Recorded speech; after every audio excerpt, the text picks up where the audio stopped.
¿Cómo están todos? Esperamos 5 minutos para ingresar, para arrancar clase, ¿vale? En realidad 3 minutos. Gracias.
¿Cómo están? Buenas noches a todos.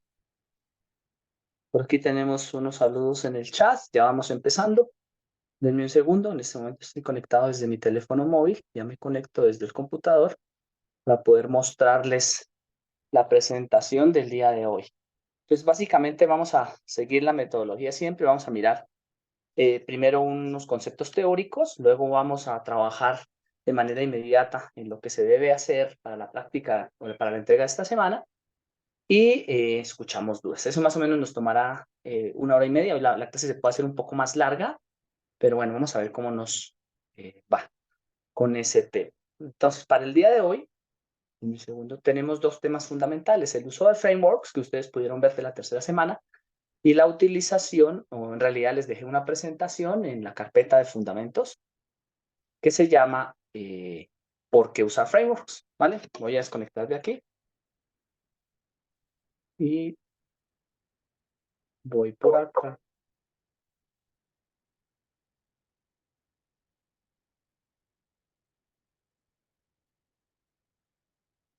Un segundo.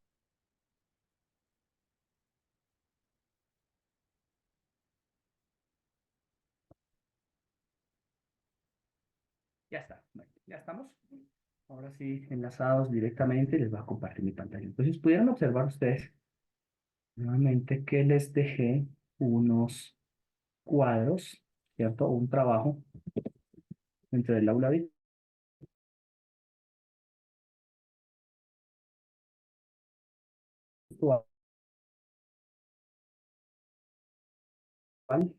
y les dejé hasta una carpeta, mejor una presentación.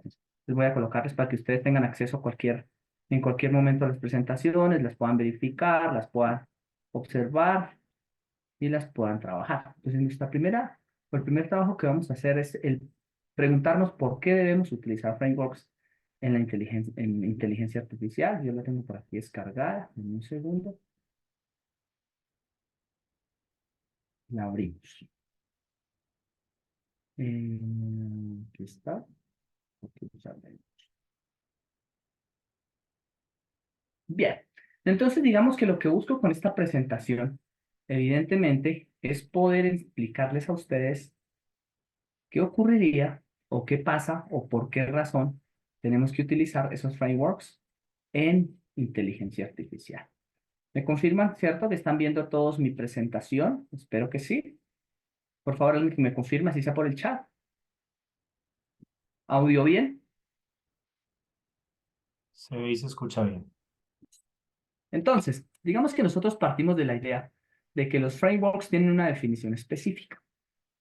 Aunque ahorita lo vamos a ver con más detalle, los frameworks vamos a hacer referencia a bibliotecas y funciones, métodos, procedimientos, objetos que ya están disponibles para poder aplicar, ¿cierto?, algoritmos de inteligencia artificial. La pregunta de por qué usan frameworks para muchos será evidente y dirá, pues fácil, es lo que me permite a mí programar de manera más sencilla esos métodos o de poder llevar a una aplicación de manera más puntual y estar seguro de que lo que se hizo ahí, lo que se utilizó el código, pues está bien desarrollado. Y aunque sea muy claro para muchos, es importante que nosotros podamos entender el por qué. Y para poder entender el por qué, nosotros vamos a arrancar haciendo la idea y haciendo ahora sí la definición de un algoritmo de inteligencia artificial. Lo que muchos tal vez estaban esperando, porque muchos de los que están en este grupo saben programar muy bien, digamos, están orientados a la parte ingenieril, pero todavía como que esa parte de inteligencia artificial como que no la ven tan clara, como que no ven si eso en verdad es inteligente, cómo así que es inteligente, cómo se define esa inteligencia, etcétera, etcétera. Entonces vamos a empezar diciendo que lo que venía siendo la palabra inteligencia artificial originalmente se basó en algoritmos matemáticos. Algoritmos matemáticos sencillos que son muy de la era de procesos. Por ejemplo, una ecuación como estas, que si ustedes no la igualaran a cero, sino la igualaran a y, por ejemplo, y igual a un coeficiente número cero, que en este caso sería menos 1,2, a un coeficiente número uno, por ejemplo, en el caso lineal, y a un coeficiente número 2, ¿cierto? Que acompañaría a la x2 y a la x1 sabiendo que son variables. Entonces aquí me quedaría w0 más w1 por x1 igual a la ecuación que ustedes tienen arriba, más w2 por x2 más wn por xn. Digamos que como lo queremos es observar en un plano bidimensional y tridimensional, pues lo tendríamos así. Si yo lo colocara en un plano bidimensional, ¿cierto? Es decir, lo igualara a cero. Esa ecuación me diría automáticamente que esto sería x2, que esto sería x1, y que debe existir un corte o unos valores para los que yo podría resolver esta ecuación. Es decir, si yo lo llevara a dos dimensiones, esto sería una línea recta. La manera más intuitiva y como la que piensa, como piensa el ser humano es de manera lineal. Nosotros pensamos, por ejemplo, que si hoy compramos un artefacto, una cosa, y nos cuesta 20 pesos, mañana compramos dos y nos cuestan 40. Que si hoy voy a hervir un litro de agua y se demora 15 minutos, yo pienso que hervir 2 litros de agua se demoran 30 minutos. Y resulta que muchos de los fenómenos son no lineales. ¿Qué significa? Que no obedecen a esta ecuación de línea recta. Sin embargo, nuestra intuición dice, yo lo hago de manera lineal. Y si yo hago esto, pues evidentemente aquí puedo definir que esto lo puedo agrupar como una matriz. Es decir, yo puedo decir que esto sería la multiplicación de los X, obsérvenlo, por los Ws. Entonces, si yo organizara esto en función de una matriz, o de, sí, de una matriz diagonal, o de una matriz, o de un vector por una matriz, yo podría de manera automática decir que aquí hay un vector W, donde está W0, W1, W2, multiplicado por un vector columna que se llama las X. Evidentemente, esto sería un cero, ¿no? Un cero unido con X. Cero por W me da W sub 0. En realidad sería un 1, perdón. 1 por más X, ¿cierto? 1 por W más X1 por W1 más X2 por W2 me daría exactamente esta ecuación. Entonces, cuando ustedes observan la inteligencia artificial, la forma en que agrupan los métodos, siempre van a encontrar que es W por X, ¿cierto? Muchas veces le colocan el W0, le colocan un bias y dicen que aquí podemos caracterizar de manera automática un experimento. Entonces, yo podría decir que si me paso en una ecuación de estas, yo automáticamente puedo decir, ah, pues fácil, llamémosle a lo que queremos encontrar salidas.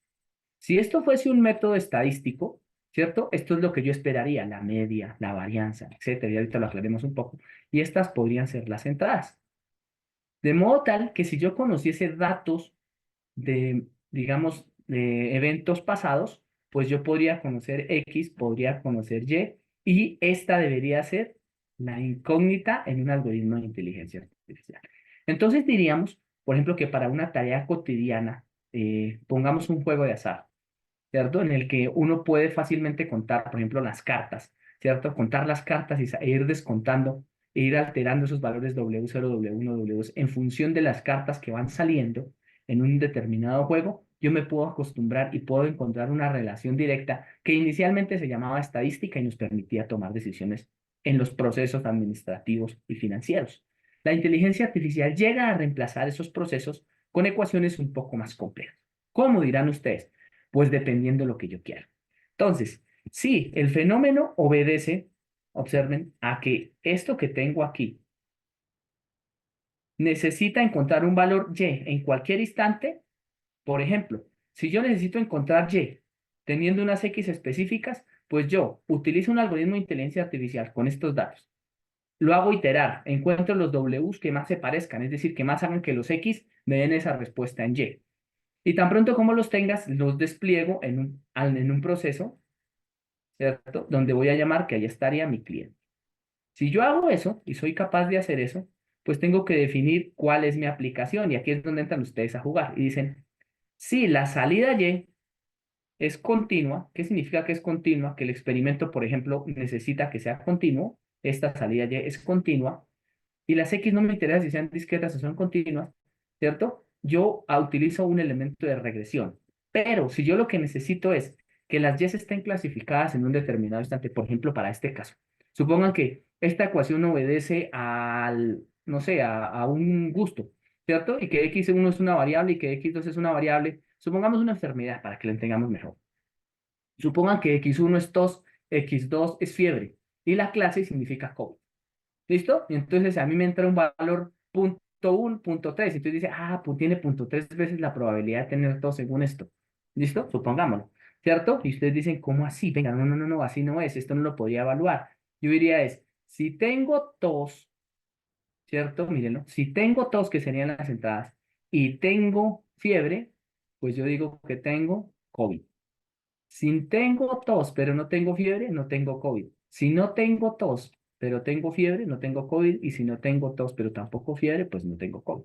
Si yo pudiese hacer eso en función de esa ecuación, ¿cómo podría definir si es positiva o negativa?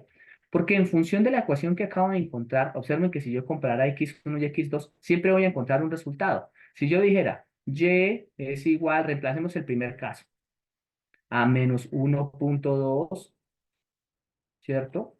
Más 0.5 por 1, es decir, más 0.5, porque x1 vale 1. Estoy evaluando este caso de aquí, ¿cierto? Más x2, que sería 0. Perdón, más 1, porque x2 vale 1. Pues si ustedes dicen 1,5 menos 1,2 me da 0.3. Y ustedes dicen, pues todo lo que sea mayor a 0 es positivo. Es decir, tiene COVID. Y todo lo que sea negativo no tiene COVID. Lo podrían igualar acá, aquí también lo podrían decir, dicen, venga, cuando yo tengo 1, 1, mírenlo, si yo hago la extracción, y hago esa ecuación de línea recta, yo tengo 1, 1, todo lo que esté por encima de este plano tiene COVID, y todo lo que esté por debajo de este plano no tiene COVID. No importa cuál sea la combinación de X1 y X2. Esa sería la esencia inicial de poder decir, de manera clásica, yo podría encontrar, ¿cierto? Un algoritmo. Si yo hago que esos W0, W1 y W se adapten a mi problema, hay inteligencia. Antes, no. ¿Listo? Vamos un poquito más a encontrar o aterrizar ese concepto. Entonces, en realidad, lo que nosotros estamos diciendo es que en todo experimento vamos a tener unos valores X, que vamos a llamar valores independientes. ¿Listo? Resulta que las X se pueden correlacionar. ¿Qué pasa con las X se pueden correlacionar? Por ejemplo, supongan que en ese mismo experimento que teníamos tos y teníamos fiebre, de manera automática saliese otra variable que fuese inflamación en los pulmones. Entonces yo podría correlacionar, por ejemplo, la tos con la inflamación en los pulmones. Es un ejemplo, ¿listo? Entonces, quiere decir que todo este conjunto X, que son las variables independientes que cambian las entradas al experimento, podrían tener alguna relación y tendría que hacerles un proceso, digamos, inicial antes de poder ingresarlo a un experimento. Y que siempre busco encontrar las etiquetas o labels y que van a ser las llamadas salidas. De algún modo me busco aproximar.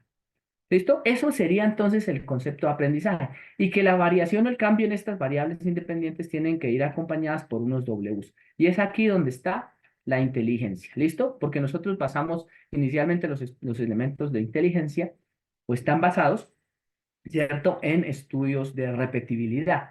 Entonces, si yo logro aprender una tarea, que era lo que se pensaba en los años 50 cuando nace ese concepto, y logro ejecutar la tarea más rápido, pues yo decía que era más capaz de hacerlo, tenía una mayor destreza. Posteriormente nos dimos cuenta que la inteligencia fue cambiando y en función de ello, pues los algoritmos. ¿Listo? Pero ese es el concepto básico. ¿Cómo aprenden entonces? Tenemos una salida, unas entradas, tenemos unas salidas, y sí, las entradas y las salidas, ¿cierto? Las puedo correlacionar y encontrar unos Ws, les digo algoritmos de aprendizaje. Esto es algo similar a lo que yo conocía originalmente en la programación clásica. En estos ustedes son expertos. Tengo unas entradas, ¿cierto? Por ejemplo, un experimento de IVA fuente que no variaba, y por eso, digamos, estos experimentos, estos originalmente valores y cálculos tenían que ser sometidos a reglamentación. Por ejemplo, los protocolos en Six Sigma, las certificaciones, tienen unos números que se habían acordado entre, digamos, expertos. ¿Cierto? Los expertos llegaban a unos números específicos y me decían, mire, esos valores deben ser tanto. ¿Listo? Cuando yo tenía eso por programación clásica, yo podría decir, ah, pues fácil, mire, el IVA de un producto generalmente va a ser el 19%, ¿cierto?, de lo que vale el producto. Ya tenía la ecuación. Como eso no variaba, pues yo lo podía hacer por programación clásica.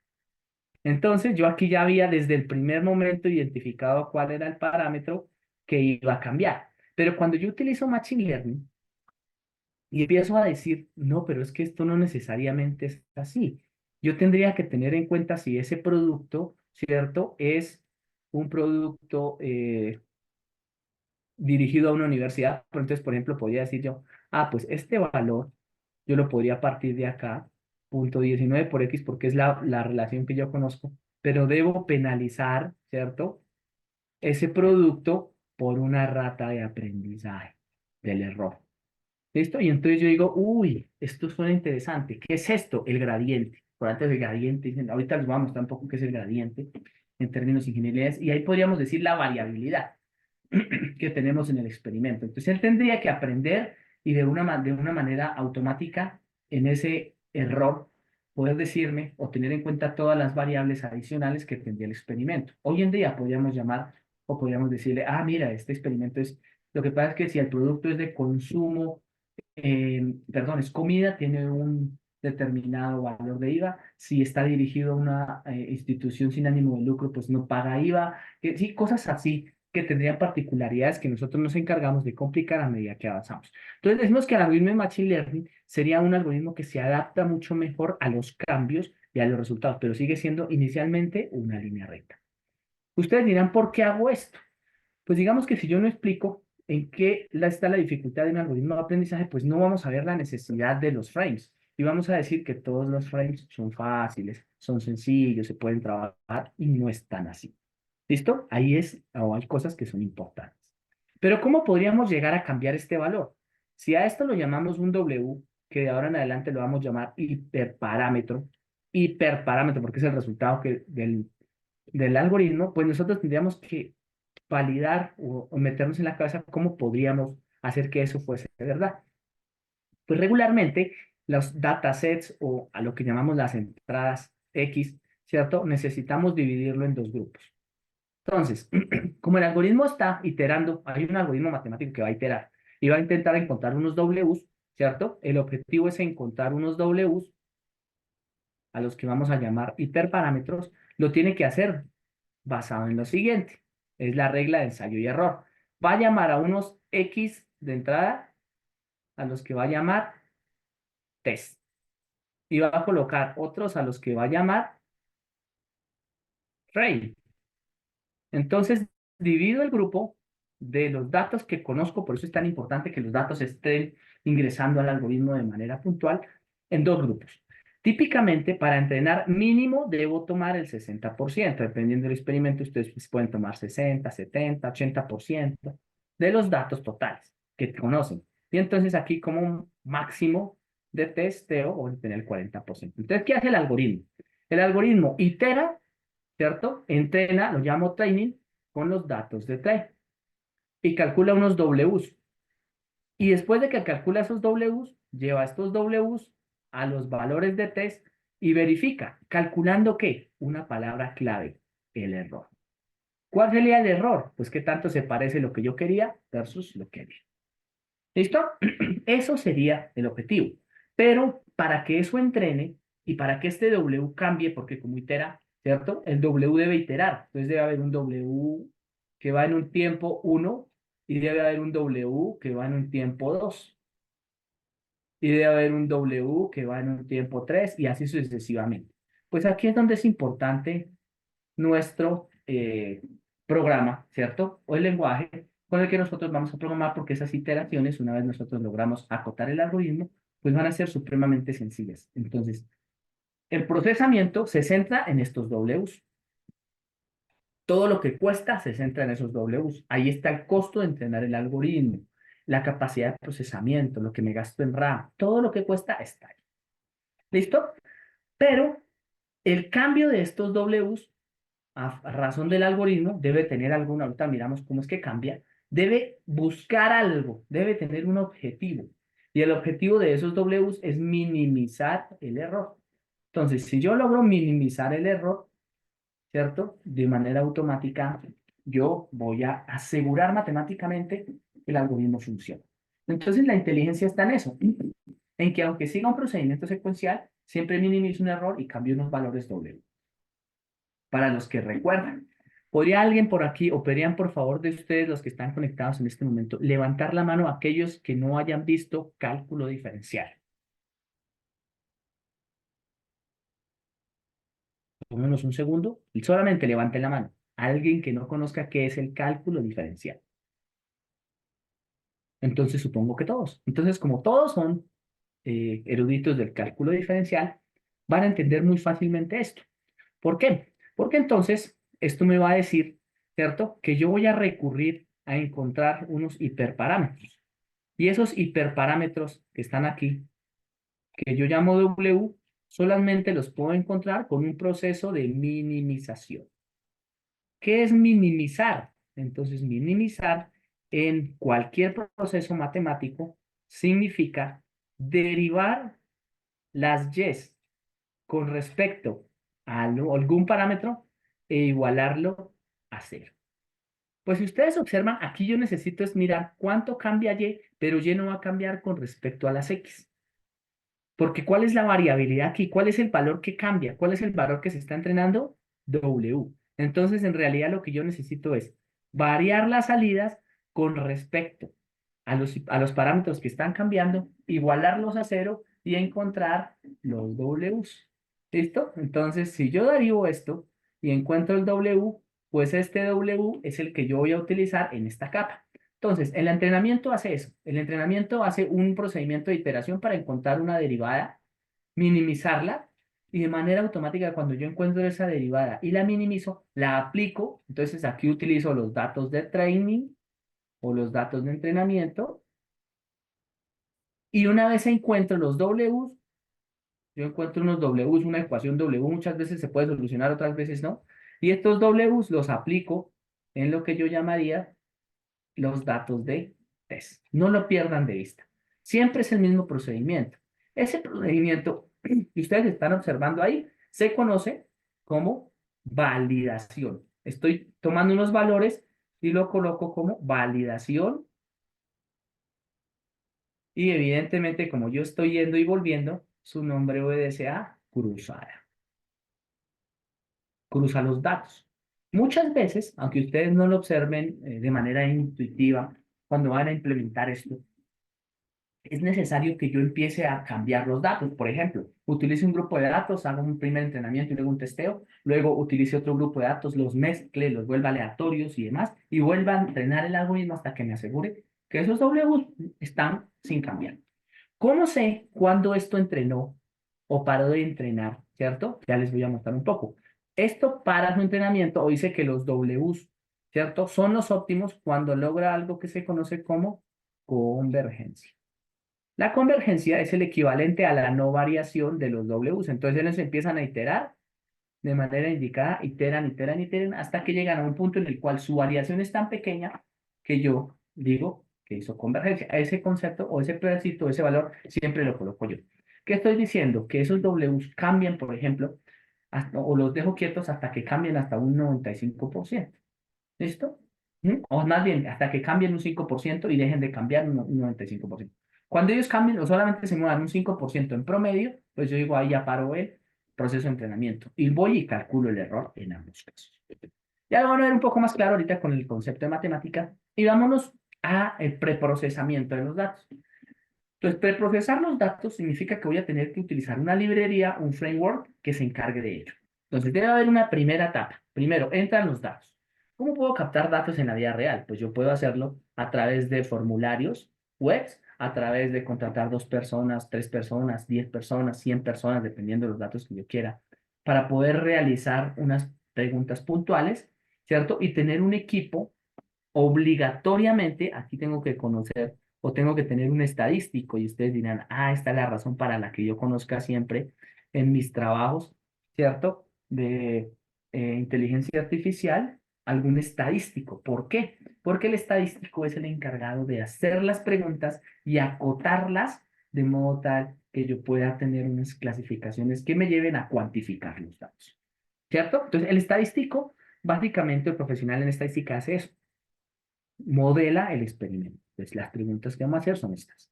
Independiente de si es un formulario o es una parte social humana.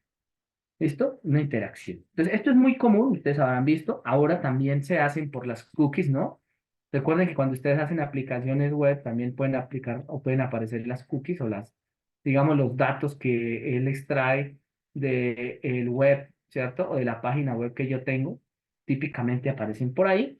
Y con ellos yo puedo extraer datos. Importante, extraigo datos. Entonces, con una web, con una aplicación móvil, ¿cierto? Con una interacción social humana y con, evidentemente, los formularios que ustedes ya saben cómo se hacen. Yo aquí no me pongo a darle muchas vueltas. Ustedes ya saben que aquí tienen HTML, CSS, Script, Angular, etcétera, etcétera, etcétera. ¿Listo? Y estos datos, de algún modo, tienen que ir a una base de datos, ¿cierto? Relacional, no relacional. Ustedes lo manejan muchos, ustedes tienen mucha experiencia en esto con unas arquitecturas específicas para que no se saturen y demás. Lo importante es que al final los datos son almacenados. Y una vez esos datos se almacenan, debe haber un preprocesamiento de esos datos. Los etiquetan. Aquí están en los datos identificar cuáles son las entradas, cuáles son las salidas. ¿Listo? Y después de ese procesamiento de salidas, se debe hacer unas estadísticas o unos algoritmos estadísticos, ahí nuevamente el estadístico es muy importante, para identificar cuánto se parecen las variables de entradas. A eso le llamamos correlación. Correlación cruzada, autocorrelación. ¿Listo? Y posteriormente ingresarlo esto al algoritmo, minimizar el error y posteriormente validar los datos. Entonces, más o menos ese sería el proceso que tendríamos para poder hacer un producto digital. Sin embargo, existen otras formas de poder tomar datos. Esa otra forma, digamos que ha tomado mucha fuerza esta palabra, un ecosistema digital, y es la que seguramente muchos de ustedes están utilizando. Y por aquí van a encontrar una palabra que algunos de ustedes ya deben estar viendo. Internet of Things. ¿Cierto? El Internet de las cosas, el Internet industrial de las cosas, en donde básicamente hay una tarjeta electrónica que capta datos. ¿Cierto? Entonces tenemos una tarjeta electrónica hecha a medida, ya no necesita un computador, sino una tarjeta electrónica que tiene sensores, ¿cierto? Por aquí hay unos sensores. Esos sensores se comunican a través, ¿cierto?, de unos determinados algoritmos, suben los datos a Internet, es decir, aseguran la comunicación a Internet, y posteriormente esos datos, ¿cierto? Tienen que utilizar o tienen que ir llevados, organizados a una base de datos que posteriormente se va a encargar de mostrarlos, en primer lugar, procesarlos, segundo lugar, transformarlos, algoritmos inicialmente de Machine Learning, ¿cierto? Deep Learning y aprendizaje por refuerzo, inicialmente de algoritmos de procesamiento natural del lenguaje y demás, con el procesamiento que le acabo de hacer. Entonces, formas de captar datos muchísimas, pero siempre van a tener que hacer lo mismo, limpiarlos, validarlos. Y cuando yo tengo estos ecosistemas digital, pues es más difícil porque debe existir un código que lo haga de manera automática y que esté muy bien y que se esté verificando que lo está haciendo. Eso ya lo hacen nuestros celulares. Bien, supongamos una prueba. Supongamos que ustedes querrían transformar una serie de datos, ¿cierto? Si no tuviésemos algoritmos de inteligencia artificial, originalmente, por ejemplo, supongan que yo tengo estos datos, ¿cierto? De esta página web, ustedes la pueden encontrar, y quiero observar la producción de vino en California desde 1980 hasta el 2020. Si yo tuviese ese conjunto de datos, ¿cierto? Y yo lo llevase a una base de datos, ya estos son datos precargados, evidentemente, pues yo me voy a encontrar con esto, una tabla típicamente orientado porque tiene una base de datos relacional, casi siempre, ¿cierto? Con unos datos guardados. Si así la tabla, digamos, la base de datos no sea no relacional por términos de guardado o por algunas otras características, de todas maneras yo busco una tabla y en función de esa tabla decir, venga, ¿cuáles serían las variables que me servirían? Entonces, variables que pueden eliminarse. Por ejemplo, los números de cédula en las personas hay que eliminarlos, los nombres en las personas hay que eliminarlos por normatividad, ¿cierto? Y demás cosas. Y yo podría tener una tabla como esta. Y lo que hoy en día hace mucha gente es utilizar una herramienta de Power BI. Entonces, ¿qué es una herramienta de Power BI? Una herramienta de Power BI es una herramienta que me saca histogramas, ¿cierto? Ustedes sabrán de sus cursos de pregrado que es un histograma, eh, promedios, desviaciones estándar y relaciones que en mi cabeza o para una persona que tiene mucha experiencia le puedes traer mucha información. Es decir, relaciones entre variables, miren, dos variables, ¿cierto? Con una variable, dos variables, en donde comparan solamente a dos variables, pero jamás encuentran una sola salida en función de todas las variables, porque mi cabeza no tiene la capacidad, por lo menos de procesamiento rápido, para poder tomar decisiones en función de ello. Entonces, muchos de ustedes van a encontrar, no solamente en escritos investigativos, en la industria, en fenómenos financieros y demás, que siempre hacen comparación de dos variables porque lo que puedo ver es una gráfica X y Y. Y eso, pues yo le llamo menos ciencia de datos básica, ¿cierto? Y pueden tomar datos. Y aún así, con esta toma de datos que ustedes hacen ahí, pueden llegar a obtener una productividad o optimizar un proceso de manera muy especial, llegar a tener unos valores altísimos de procesamiento, perdón, de optimización. ¿Listo? Pero imagínense utilizar un algoritmo de inteligencia artificial básico cualquiera. Con cualquier algoritmo de inteligencia artificial básico que ustedes lo entrenen un poquitico, les aseguro que son capaces de superar estos resultados de manera rápida, automática y sin necesidad de tener un mayor esfuerzo. Entonces, partiendo de ahí, cualquier algoritmo de inteligencia artificial terminará con Power BI, como está hoy, ¿no? Ya Power BI evidentemente viene haciendo la implementación de este tipo de algoritmos dentro de su plataforma, pero como está hoy así, o como está Excel, ¿cierto? Y ustedes lo saben, muchos de los que trabajan, que el 95% de las empresas de este país tiene su base de datos en Excel, ¿cierto? Y que tenemos que hacer o ser capaces de que esas aplicaciones que manejamos en la parte web lleguen a todas esas empresas y que posteriormente teniendo esos datos se les pueda utilizar inteligencia artificial. Por ahí hay unos modelos de negocio que son muy interesantes, que incluso ofrecen guardar los datos de manera gratuita siempre y cuando compartan esos datos con el dueño de la plataforma. Eso lo hacía Facebook, lo hacía en su momento algunas empresas. ¿Cierto? Pero bueno, digamos que yo quería mostrarles esto, ¿cierto? Que tal vez es lo que mucha gente dice, uff, Power BI. Esto en realidad es algo muy básico. Si van a tomar decisiones con algo que es así y que además es lineal, porque mi caso es lineal y que la mayoría de las personas que están en la parte administrativa son supremamente lineales, pues pueden tomar buenas decisiones, pero a veces hay una mejor forma de optimizar. ¿Listo? Por eso siempre hay oportunidades. Para poder resolver eso, entonces, nosotros tenemos que partir de la función de coste. Vamos a definir qué es una función de coste. Entonces, nosotros vamos a definir que existe un espacio de trabajo. Entonces, estas son las posibles soluciones. Y lo que ustedes ven en elevación se llama Y. Y cada uno de los puntos que se unen aquí en cada cuadrito es la combinación de los X. Entonces, existen unos Ws y existen unas X. Para este caso solo sería X1 y X2, que serían dos variables de entrada, y la altura que sería Y, para generar un gráfico de 3 dimensiones. La pregunta es, si W vale un valor, está por aquí. Luego, si W vale otro valor, podría estar por aquí. W vale otro valor, pues, estaría por aquí. Y miren que si yo obedezco al movimiento a través de esta línea recta en la variación de W, siendo cada uno de los puntos una iteración dentro de un algoritmo, pues yo podría llegar a un punto que llamo óptimo. Un mínimo, claro. Recuerden que en función de sus conceptos originales de matemáticas, los óptimos, los mínimos en este caso son globales o son locales. Muchas veces en esto encontramos mínimos locales, encontrar un mínimo global es bastante difícil porque nosotros acotamos los experimentos. Si eso es así, entonces yo necesito definir ahora sí matemáticamente qué es ese W por X, qué es esa función de coste. Entonces ocurre, imagínense que yo pienso hacer esto. Ahora yo no voy a hacer W por X, sino que voy a definir una función cualquiera, ¿cierto? En donde van a estar los X y donde van a estar los W. No sé cuál sea. ¿Listo?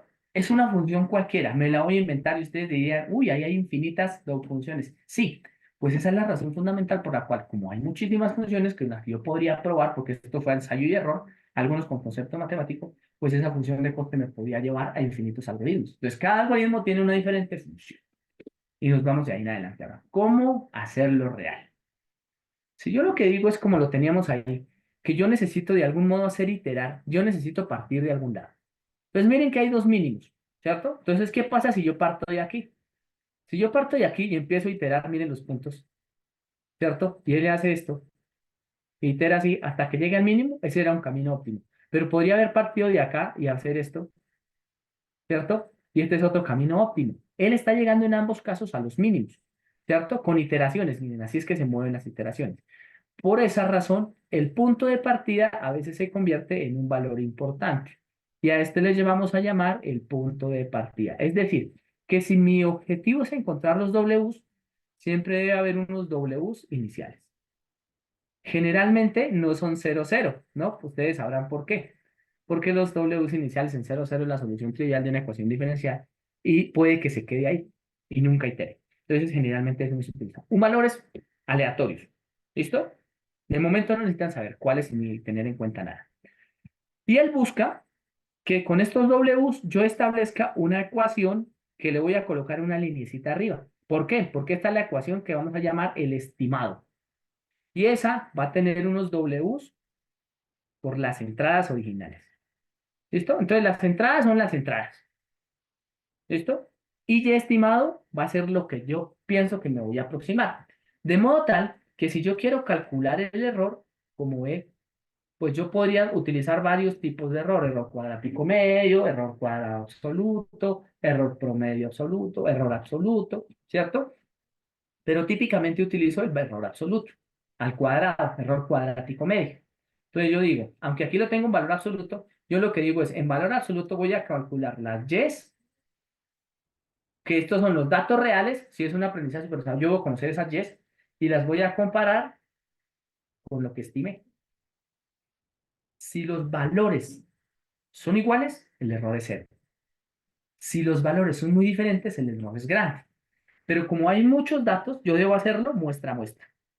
Entonces yo digo, el error cuadrático medio es el promedio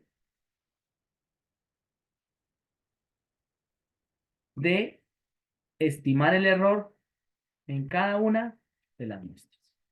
Entonces, metí una X sub I, multipliqué por W, me dio una Y sub I, la comparo con la que me debería dar. Una por una, las sumo y las divido sobre el total. Ese es el error promedio. Si es cuadrático, debo colocarle el valor al cuadrado. ¿Por qué se coloca el cuadrático? Porque típicamente no me interesa el signo, sino simplemente cuál es el error acumulado. Listo, ese es el error.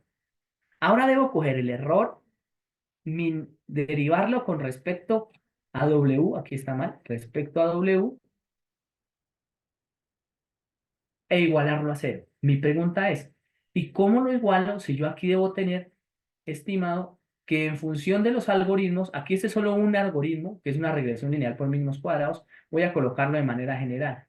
Yo digo, la función que yo supongo es una función que depende de los Ws, que son los hiperparámetros que quiero buscar, y las entradas. Si yo tengo esa función, ¿cierto? Yo calculo el error. Entonces, el error típicamente lo van a encontrar ustedes, porque uno de los mejores visualizadores es esa, como y menos y elevado al cuadrado. Lo derivo. Entonces debo derivar el error con respecto a W. Pero resulta y pasa que W hay W0, W1, W2, W3, es decir, me va a salir una derivada por cada una de los Ws que yo supuse. Igualar a 0 y encontrar W. Este es mi gran objetivo. Los valores que me dieron cuando igualé a 0. Igualé a 0 y digo W vale. ¿Listo? ¿Qué ocurre? Pues que este proceso es difícil. Este proceso es muy complicado. Y cada vez que yo cambie esta ecuación de función de coste, yo voy a decir que hay un nuevo algoritmo. Entonces ahí saldrán algoritmos de Machine Learning, algoritmos de Deep Learning, algoritmos de aprendizaje por refuerzo, etcétera, etcétera. Pero el procedimiento es siempre el mismo. ¿Hasta ahí vamos bien? ¿Alguna duda? A través del chat me pueden escribir. Bien, continúo. ¿Listo? Silencio administrativo positivo, supongo. Entonces, si eso es cierto, ese es el algoritmo. Por aquí tenemos algo en el chat, perdón. Voy a que verificarlo. Nos dice Freddy que vamos bien. ¿Listo? Recuerden que este es un curso de posgrado, ¿no? Y yo, este tal vez es la única parte donde les voy a tocar las matemáticas, pero van a notar que es tan complicado empezar a resolver ejercicio por ejercicio que no vale la pena. Para eso creamos los frameworks. ¿Listo? Por eso esta presentación se llama ¿Por qué los frameworks? Entonces, yo defino el error así. Miren, típicamente. Error cuadrático medio. ¿Listo? ¿Medio qué es? Lo pongo muestra a muestra y le hago el promedio. ¿Listo? Entonces, si el error entre y y estimado era 1, luego fue 1,5, luego fue 2, entonces 1 más 1,5 más 2 me da 4,5. Dividido entre 3, el error promedio es 1,5. ¿Listo? Absoluto, promedio, no he hecho porcentajes. ¿Listo? Pero no sé cómo cambiar los Ws. Entonces ustedes dirán, venga, yo necesito cambiar el W, pero la única forma de cambiar, esto es W y esto es W, no pongan cuidado a esta ecuación, es que yo tenga un W en un tiempo 1 y tenga que obedecer a un W en un tiempo anterior y él tiene que ir cambiando, pero tiene que ir cambiando en función de algo que llamo gradiente. Entonces, como yo estoy derivando con respecto a cada una de los Ws, W1, W2, Wn, pues esto se llama un gradiente. ¿Listo? Entonces, como la variación con respecto a cada uno es en un gradiente, entonces yo voy a colocar aquí el gradiente del error. Esto es lo que haría referencia a la derivada. Le puedo colocar más menos, no interesa. ¿Por qué no interesa? Porque como el error es cuadrático, por eso se coloca cuadrático, pues yo puedo colocar y con linecita menos y, o puedo colocar al revés, y menos y, linecita me da lo mismo, al cuadrado. ¿Listo? Y entonces yo digo, o sea que en función de este es el valor inicial, lo empiezo a hacer cambiar y así hasta que este pedazo de aquí cambia muy poco. Cuando esto de aquí hace un poco cambio, entonces digamos aquí no cambia o cambia muy poco, yo digo que el algoritmo hizo convergencia. Esa es la razón de ser de los algoritmos de inteligencia artificial, cualquiera. ¿Listo? Y así hago el WI hasta que, ¡pum!, encontré unos valores de W y esos son los que utilizo para aplicar. Esa es la parte complicada. Y ahí es donde se va a ir la mayor cantidad de recursos. Ya desplegarlo es súper fácil porque es una multiplicaciones y suma multiplicaciones y suma. Eso lo hace cualquiera. ¿Listo? Hagamos un ejemplo sencillísimo. Este va a ser el ejemplo que le llamamos una regresión lineal o típicamente una minimización por un algoritmo de mínimos cuadrados. Suponga entonces, ¿cierto? Que nosotros necesitamos, como sea, ¿cierto? Colocar una función de costo. Entonces, esta función de costo, que depende de X y de W, aunque ustedes no lo vean, depende de X y de W, es P de X. Entonces, este es W1 y este es W0. Quiere decir que yo supuse que hay una ecuación de una línea recta. Y digo, ah, perfecto. Quiere decir que F, la función de costo que yo asumí, es W0 más W1 por una entrada. Solo debo tener en cuenta una entrada. Ecuación. Listo. Bien. Entonces, yo calculo, entonces digo, ah, bueno, esta es Y estimada, estos son los datos los que yo quería, estos debo conocerlos, y X, debo conocer los X y debo conocer los Y. Entonces, aquí el conjunto de datos, sin ellos no puedo hacer nada. Debe estar particionado en el dataset, al que llamo X, y las etiquetas a las que llamo Y. Estos Y son los que utilizo aquí para comparar, y estos X son los que ingresan para calcular el nuevo W. Listo, derivo. ¿Cierto? Entonces, ¿contra quién debo derivar? Dije que derivaba con respecto a los Ws. Entonces, si yo derivo con respecto a los Ws, debo derivar con respecto a W0 y W1. La derivada con respecto a W0, que era M, es la derivada interna, voy a hacerlo a paso, la derivada de este proceso, dos veces, mírenlo, el polinomio multiplicado por la derivada interna con respecto a m. Entonces, la derivada interna de este con respecto a m es, esta es 0 y me da menos x sub i. Y aquí la van a encontrar. Un segundo que se me perdió el puntero. Aquí está. Mírenla, esta es la derivada, ¿cierto? Y esta es la derivada externa. Entonces, yo ya encuentro la derivada, mírenlo, ahí me da, ¿cierto? Con respecto a m. Y digo, ah, perfecto. Esto debo igualarlo a 0, ¿cierto? Y cuando lo igualo a 0, encuentro el m. Entonces digo, ah, o sea que si yo colocara m, en realidad me daría que eso sería y sub i menos b. ¿Listo? Y lógicamente hay que tener en cuenta la sumatoria. Como el m es constante, lo puedo sacar de la sumatoria, mando lo otro al otro lado, le cambio los signos y de manera automática tengo cuál es el resultado. ¿Listo? Recuerden que, bueno, yo podría aquí hacer un procedimiento matemático. No lo voy a hacer, pero ustedes tienen que saber de su, digamos, matemática clásica, ¿cierto? Que aquí yo puedo encontrar las m's separando este en una sumatoria, este en otra sumatoria, este en otra sumatoria, pues evidentemente este también aquí. Saco el m y aquí me va a quedar que m va a quedar sobre x al cuadrado, ¿cierto? Aquí me va a quedar un n.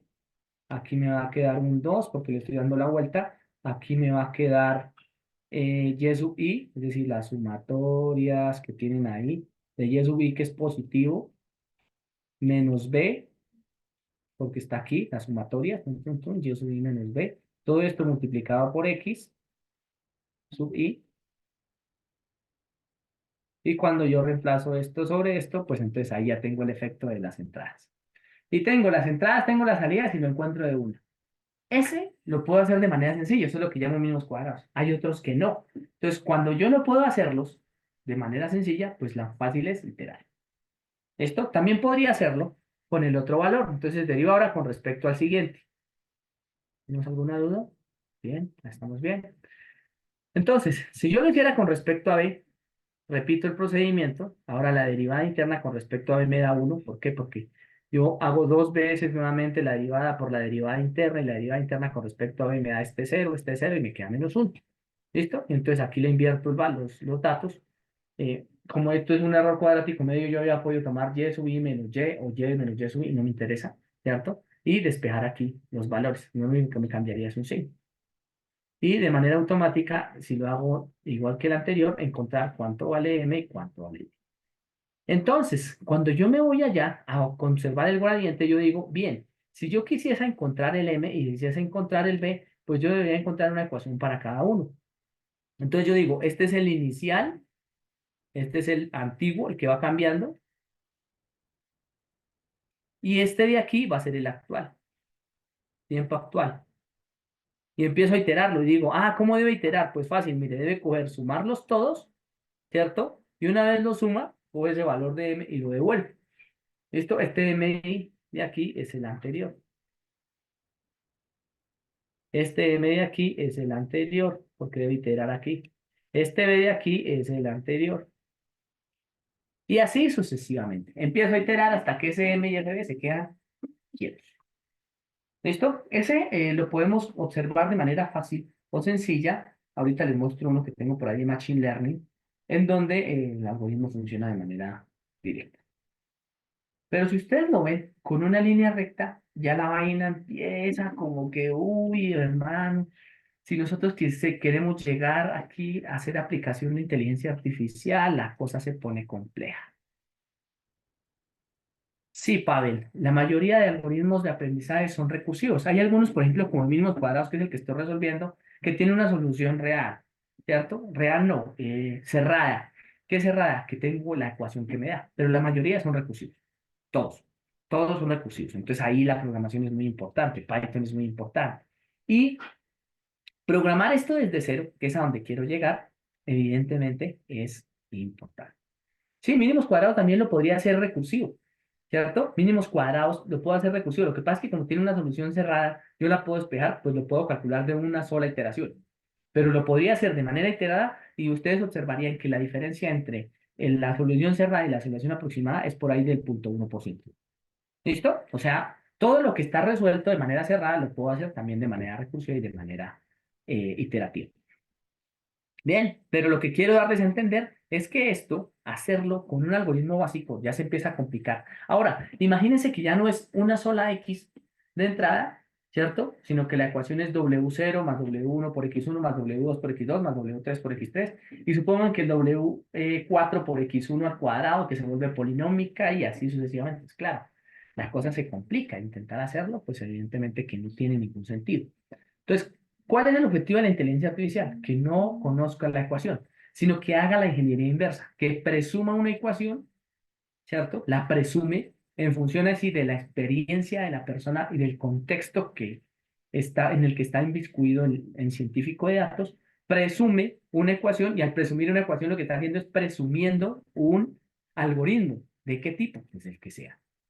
Correcto. Es de ensayo y error, tal cual. ¿Listo? Pero es de presunción.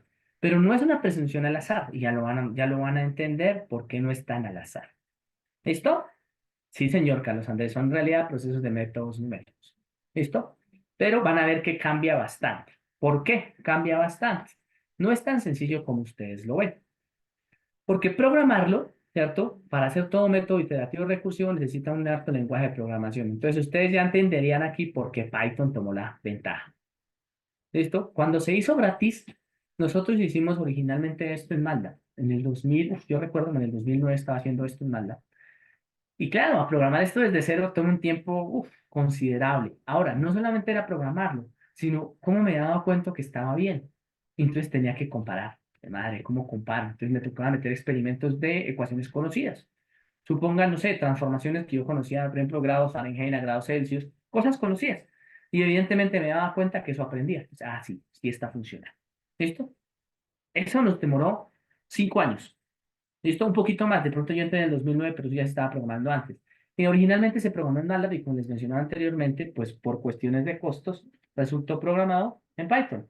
¿Cierto? Se volvió colaborativa la cosa y pudimos programarlo. Primero entenderlo, luego programarlo. Y esa programación de Python fue lo que dio paso, ¿cierto? A la migración de algoritmos que ya venían de MATLAB. Ojo, estos algoritmos casi que fueron copiados. Ustedes pueden encontrar el algoritmo de SVM en MATLAB, hecho hace muchísimos años por gente del norte y migraron a Python. O sea, habiendo entendido el algoritmo, hacerlo en Python es sencillo, pero habría que entender. Y para eso necesitamos originalmente unos personajes que estaban orientados a utilizar o hacer doctorados, ¿cierto? A hacer maestrías en inteligencia artificial, que eran muy orientados a saber mucha matemática, a saber cómo programarlos. Era matemática y programación. Ahora nosotros le dimos la vuelta. Ya está tan desarrollado esto en Python y están tan hechas las librerías, pues que lo que debemos es aplicar. Además de que nosotros ya tenemos esos frameworks en la nube. ¿Listo? Hacia allá vamos, pero ya me imagino que lo entendieron. Aparecen entonces otro tipo de fenómenos. Esos de ahí es presumir que hay una ecuación. Esos de presunción de una ecuación los llamamos determinísticos. ¿Listo? Pero muchas veces no conocíamos las ecuaciones. Por ejemplo, esto es como cuando comparábamos la teoría de la microfísica, cómo se comporta en el mundo cuántico. No sé si han visto las películas de los Vengadores. en el mundo cuántico los fenómenos versus cómo se comportan en el espacio. ¿Listo? No hemos logrado encontrar una relación, pero sabemos que con la probabilidad le pegamos y lo hacemos funcionar. Entonces, la probabilidad, los fenómenos probabilísticos fueron una evolución similar a las gráficas que ustedes observan aquí, ¿cierto? Las guerras antiguas por número de soldados peleando a un tiro, ¿cierto? Y una lanza, o en realidad, no recuerdo cómo se llamaba, pero bueno, con lo que lo usaban. Y posteriormente a la evolución en la Primera Guerra Mundial con las trincheras y la Segunda Guerra Mundial con los tanques y, digamos, el desarrollo armamentístico cubierto, ¿cierto? ¿Qué vendría hacia acá? Pues entonces nosotros decimos, todo tiene que evolucionar. Y la evolución de las ecuaciones determinísticas, en términos generales, son los fenómenos probabilísticos. Bueno, ahí hay una discusión, pero eso le dejamos a los matemáticos. Y entonces voy a hacer un recuento de algunas probabilidades. ¿Listo? Entonces aquí hago un recuento pequeño de lo que era la probabilidad. Y siempre la probabilidad partió como el suceso que más se repite. ¿Cuándo lo puedo contar? Supongan lo que ustedes tienen aquí. Entonces tenemos fenómenos, un fenómeno importante que vamos a llamarlo postres. Entonces, estos postres tienen unas características, ¿cierto?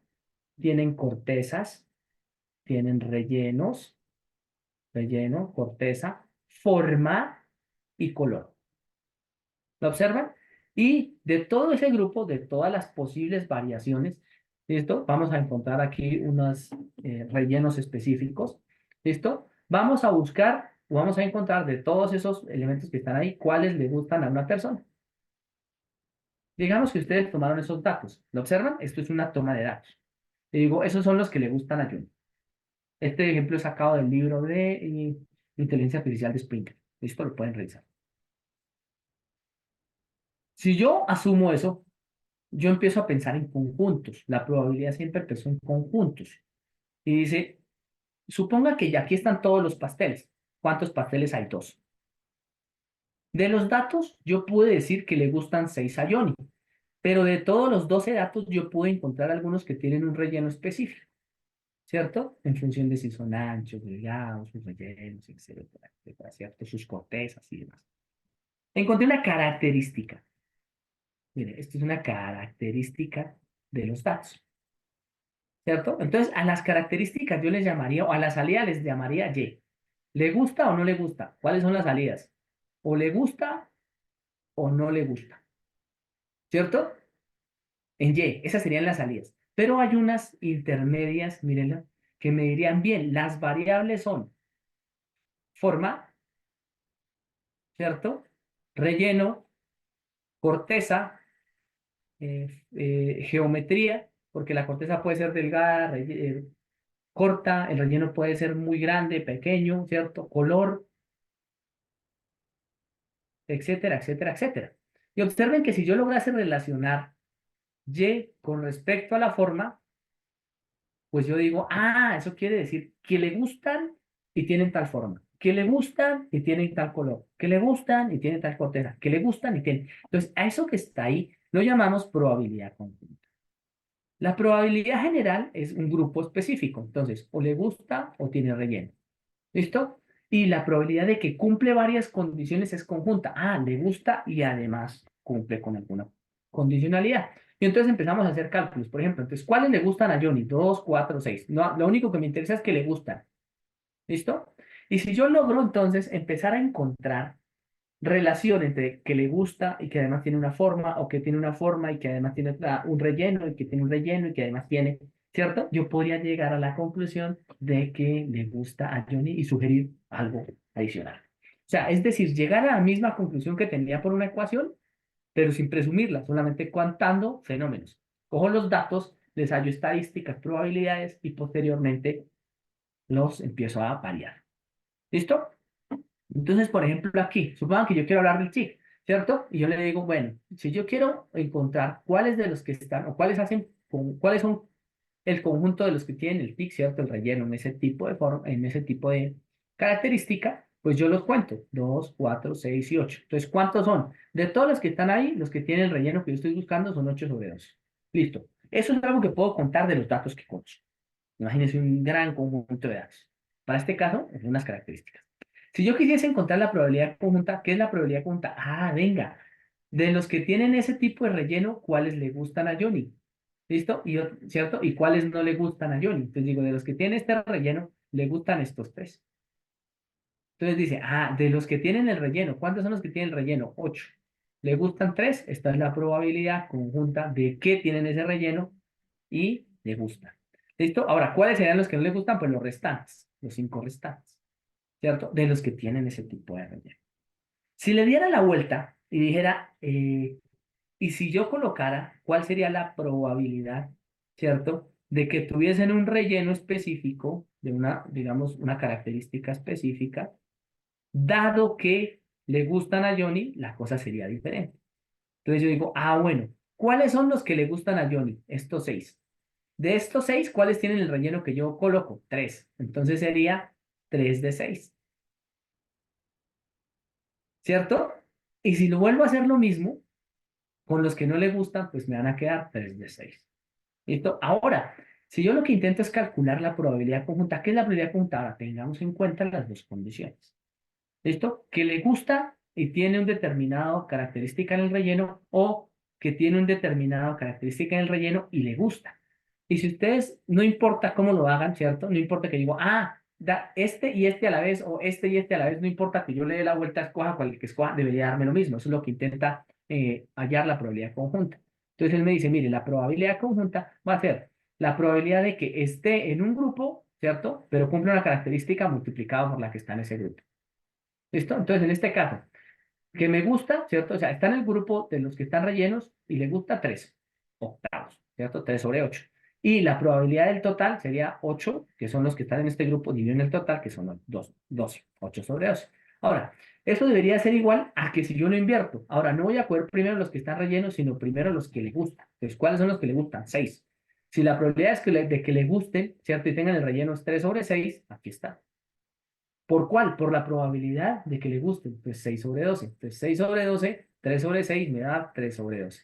Entonces él me dice, no importa cómo se vaya. Y eso es lo que imaginaba Bayes antes de plantear su teorema. No importa si usted dice que cumple una condición y luego la otra, o que cumple la una y luego la otra.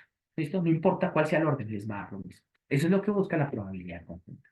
Entonces, si yo me baso en ese concepto, y como estos son datos, yo les puedo calcular esas probabilidades. Y si puedo calcular esas probabilidades y yo digo, perfecto, eso quiere decir que estas dos son iguales, no importa cómo se vaya. Y si yo digo, eso quiere decir que si yo me voy por este camino, me voy por este camino, yo sería capaz de despejar una de las dos. Y yo digo, o sea que si conozco los datos, porque yo puedo contar generalmente, mire, este grupo son los que le gustan, salidas. Este grupo son los que cumplen una característica, entradas, los cuento. Y esta es la relación entre los dos, la relación entrada-salida. Si yo logro calcular eso, soy capaz de calcular la relación salida-entrada. Y eso es lo que llamó conjuntamente el teorema de Bayes. Para una dimensión es fácil de entender, pero cuando la cosa se vuelve multidimensional, yo digo, aquí es donde de razón le colocaron allá etiquetas y dataset. Y entonces digo, mire, las etiquetas que son las salidas son las que yo busco encontrar. Entonces yo busco encontrar cuál es la probabilidad de que me dé una salida para predecirla, dado que tengo una entrada. Y entonces yo digo, pues fácil, esto es el conjunto de entradas, dado que salidas, lo conozco, las que le gustan porque es un conjunto de datos, dado las entradas. Entonces calculo unas probabilidades y lo aterrizo. Por ejemplo, supongan en ese mismo ejemplo, ahorita les muestro el ejemplo total, ¿cierto? Que yo tengo unos determinados formas en el relleno, ¿cierto? No formas, no unas características en el relleno, thin, thick, ¿cierto? Si yo tengo esas características de relleno, thin, thick, yo voy a decir que 3 son thin y 5 son thick, de un grupo de 8. De esas, 4 me gustan y 4 no me gustan. Esos son los datos que tenía. Entonces, ¿cuáles van a ser las salidas? Las clases son etiquetas. ¿Cuáles son las entradas? Los tamaños, ¿cierto? O la determinada característica que yo tengo para los 8 datos. Si yo intentase calcular las probabilidades, diría, bien, de todos esos 8, ¿cuáles son de característica TIL? 3 octavos. ¿Cuáles son de característica TIL? 5 octavos. ¿Cuáles son positivos? 4 octavos. ¿Cuáles son negativos? 4 octavos, ustedes los cuentan. Ahora, combinémoslos. De los que son positivos, ¿cuáles tienen TIL? Entonces, de los que son positivos, que son estos 4, solo este tiene TIL. ¿Listo? No, perdón, 2 tienen TIL. 2 cuartos. ¿Listo? De los que son positivos, que son 4, ¿cuántos tienes TIC? Pues los restantes 2, que serían estos. 2 cuartos. De los que son negativos, ¿cuántos tienen ti? Pues uno, porque eran 2 y 1, 3, un cuarto. Y de los que son negativos, 3 cuartos. Esto ustedes lo pueden contar aquí. Miren. 3 y aquí 1. ¿Listo? Ahora, vámonos por el otro lado. De los que tienen esa característica TIL, ¿cierto? ¿Cuántos son positivos? Y dice, de estos TIL, que son 3, ¿cuántos son positivos? Entonces son 2. 2 son, ¿cierto? Positivos, dado el grupo total, que eran 3. Lo mismo hago con los positivos de los que sean TIC, 2 sobre 5, porque TIC son 5, ¿cierto? Y negativos hago lo mismo, 1 sobre 3 y 3 sobre 5. Y si yo calculo eso y los cruzo, van a encontrar ustedes de manera automática que cumplen de manera indicada con la teoría, ¿cierto? De cumplimiento de Bayes multidimensional. O si quieren la probabilidad conjunta, vamos a colocarla aquí. ¿Listo? La probabilidad conjunta es que tenga en cuenta las dos características. ¿Tírenla? Que le gusta y tienen tic, que le gusta y tienen tic. Entonces yo podría hacerlo aquí. Que le gusta tic, que le gusta tic, que no le gusta tic. Entonces yo puedo contar eso. ¿Cierto? No importa cuáles sean las entradas. ¿Cuál es el problema? Que no lo puedo visualizar. Lo podría contar, pero no lo puedo visualizar. Y ese es el primer algoritmo que ustedes encuentran. Entonces, cuando yo utilizo el teorema de Bayes, multidimensional, le hago una sugerencia, miren que aquí cambia un poco el teorema, yo los cito a que ustedes lo revisen, pues de manera automática aparece el algoritmo de Naive o Naive Bayes. Naive Bayes. ¿Listo? Debo conocer X, debo conocer Y, y con los X y Y tengo un algoritmo supervisado que me permitiría de manera automática hacer una recomendación cuando entre un nuevo dato. ¿Por qué? Porque conozco las probabilidades. ¿Listo? Es un ejemplo, nada más.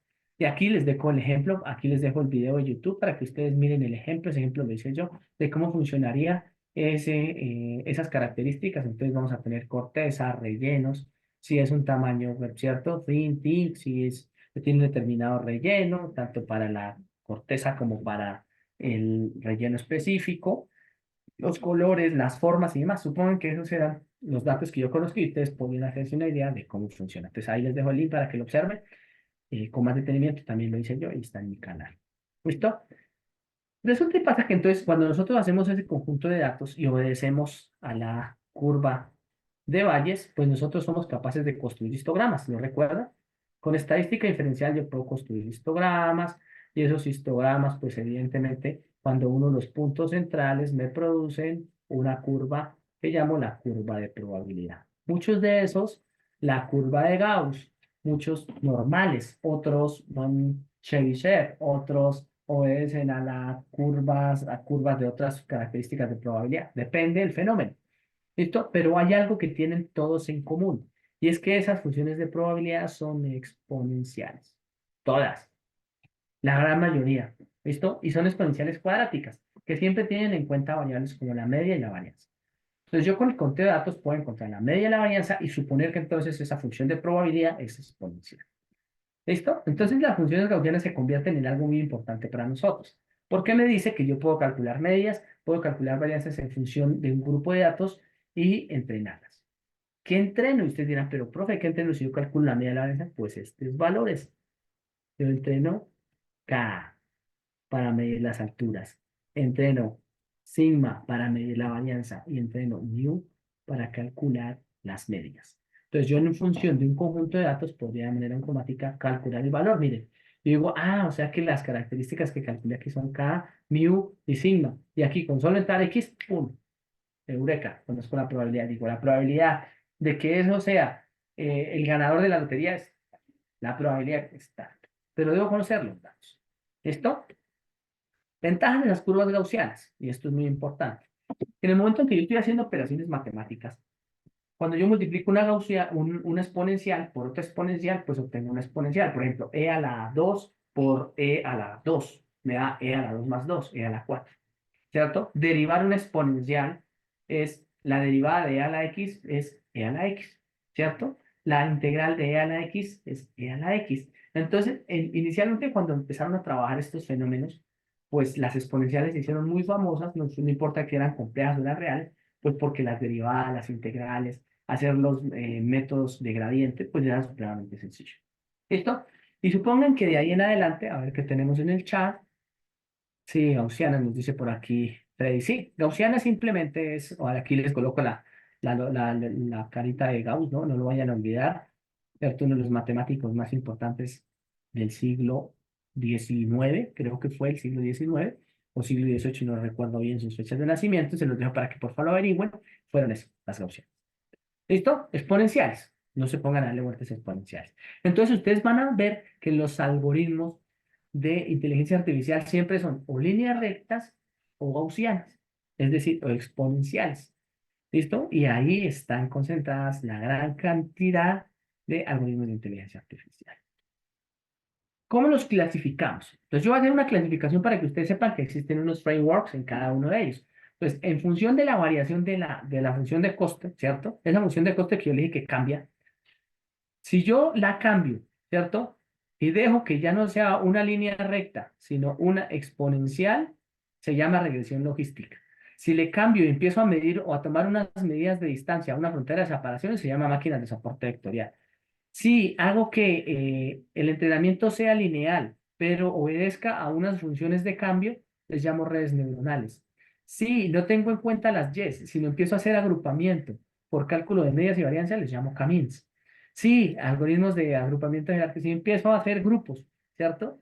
Les llamo algoritmos de agrupamiento jerárquico, etcétera, etcétera, etcétera. Es decir, por cada uno de ellos hago el cambio en un algoritmo y aquí f de x empieza a cambiar constantemente.